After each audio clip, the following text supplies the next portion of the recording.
Recording data. First, check that the MEA platform is ready. The blue bar at the bottom right shows that the BioCAM is connected, while the blue dot appears when an MEA chip is inserted.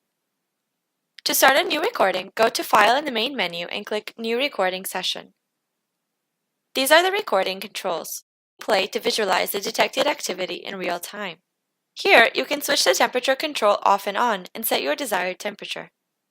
We have already calibrated the amplifier for this experiment.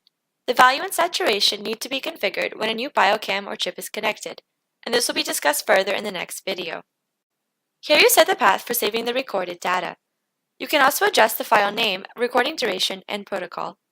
Below, you will see the estimated file size of your recording and the total free space on your storage drive. Check that the BioCAM has been set up correctly. Sample some channels and see the activity in the raw traces window to the right. Here we can see that there are no gaps in the visualized activity. We're ready to record. Click the Raw button in the Controls window to start recording. The session will automatically close at the end of your specified duration. You can stop the recording at any time by clicking the Raw button again or by clicking the Stop button. Clicking Stop will also stop real-time visualization.